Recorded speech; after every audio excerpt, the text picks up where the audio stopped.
Assalamualaikum warahmatullahi wabarakatuh. Perkenalkan, saya Nanda Luki Fatona, NPM C1C020161. Baiklah, dalam video ini saya akan membahas mengenai investasi pada sekuritas utang. Investasi pada sekuritas utang ini merupakan bagian dari instrumen keuangan, tepatnya di bagian aset keuangan. Instrumen keuangan diatur oleh PSAK 50 tentang penyajian, PSAK 55 tentang pengakuan dan penilaian, kemudian PSAK 60 tentang pengungkapan, dan ada juga PSAK 71 yang mengatur tentang instrumen keuangan. Kenapa banyak sekali PSAK yang mengatur tentang instrumen keuangan? Hal ini karena pada perusahaan instrumen keuangan itu adalah bagian yang paling besar. Apalagi jika pada perusahaan keuangan, misalnya perbankan, maka asetnya yang berupa keuangan merupakan aset yang paling besar. Apa saja yang termasuk ke dalam instrumen keuangan? Yaitu 1. Ada aset keuangan, 2. Liabilitas keuangan, 3. Instrumen ekuitas, 4. Sekuritas dilutif, 5. Lindung nilai. Kemudian yang fokus dibahas pada materi ini adalah tentang aset keuangan. 1. Aset keuangan. Bentuk dari aset keuangan itu apa saja? Yang pertama itu ada kas, yang kedua ada piutang, ketiga ada investasi dalam sekuritas utang, investasi pada obligasi, investasi pada saham. Yang keempat, derivatif. Yang kelima, investasi dari sekuritas yang lain. Selanjutnya ada 4 kategori yang termasuk ke dalam aset keuangan.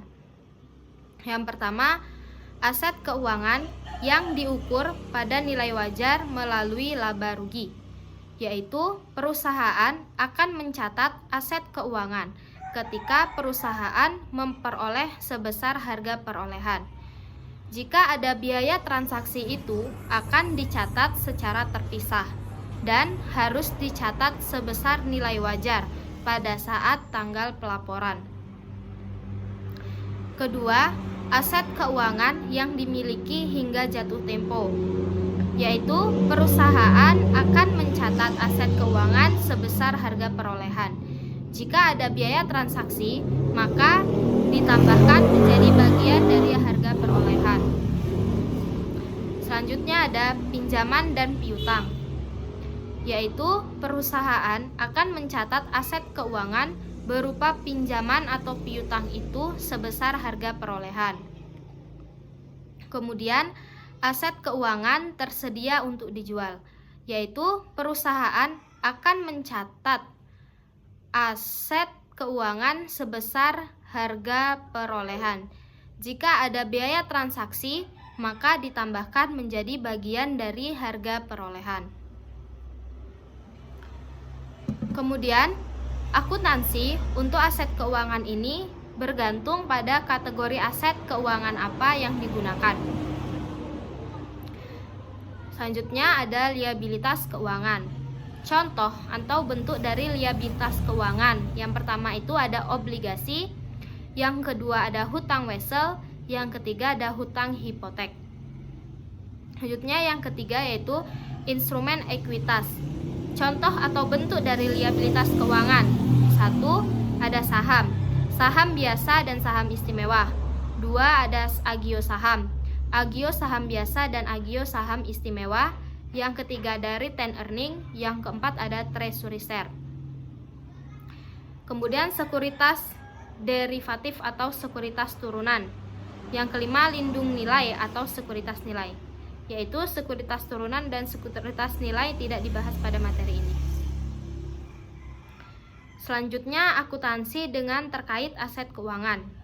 Akuntansi keuangan ketika aset keuangan itu diperoleh. Akuntansi keuangan ketika aset keuangan itu dinilai ketika akan disajikan dalam laporan keuangan.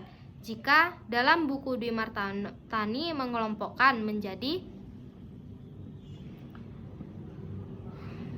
pengukuran saat perolehan awal untuk akuntansi keuangan ketika aset keuangan itu diperoleh. Selanjutnya, pengukuran setelah perolehan awal untuk akuntansi keuangan ketika aset keuangan itu dinilai ketika akan disajikan dalam laporan keuangan. Baiklah, itulah video penjelasan saya mengenai investasi pada sekuritas utang. Saya akhiri. Wassalamualaikum warahmatullahi wabarakatuh.